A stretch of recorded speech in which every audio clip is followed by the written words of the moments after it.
So I had one student who I very confidently called the wrong name. I think it was like Maya or Josie or something, and I was like, Josie, and she's like not looking at me. And I'm like, Josie, what is the answer? And she's like, why are you looking at me? And then someone's like, that's Maya. It was like the wrong name, so that was pretty embarrassing. So the entire class was like, way to go, Professor Kandray.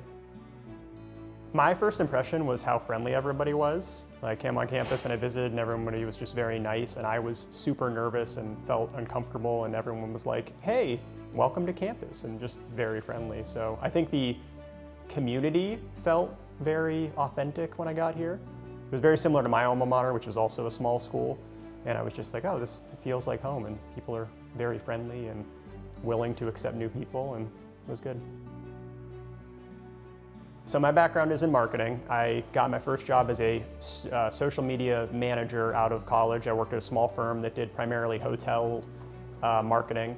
And then I moved into sales development, and I worked at this agency. I was really involved. It was a small agency where we did a lot of different things. So everybody wore a lot of hats. So I did business development. I also did social media strategy. I also did general strategy for coming up with marketing plans and things like that. So we did kind of the whole thing. And then I got a job teaching part-time in Mount Union, and I was able to bring a lot of those skills to the classroom, and I kind of liked that aspect of it. And then I started working at Thiel, and I still do some freelance marketing on the side as well, so I kind of keep that practical side of things going as well, just to stay on top of things. My goals would be just to keep improving every year and keep making sure that my students have a meaningful experience here.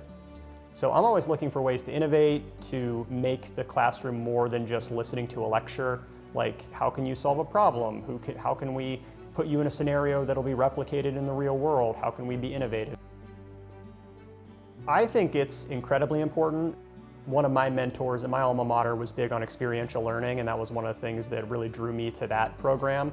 So I think having something that they can go into a job interview and say, here's real things that I did. We worked with a real client. We created a plan that solved a real problem. I think that's really, really important. So they learn the theory side, but then they also get to apply it with these real client interactions, and even just small sort of the more subjective things like talking to a client, client interactions, how to present, how to look professional. I think that kind of stuff it's hard to tell you about it unless you actually experience it. It's difficult to replicate the anxiety of a client pitch unless you actually do a client pitch, and my students do that. So they get to do it in a low stakes environment, and if they don't do as well as they want, at least they know when I do this for real, I'll kind of know what to look out for and how to do it better. I would say that I wish I went to Thiel.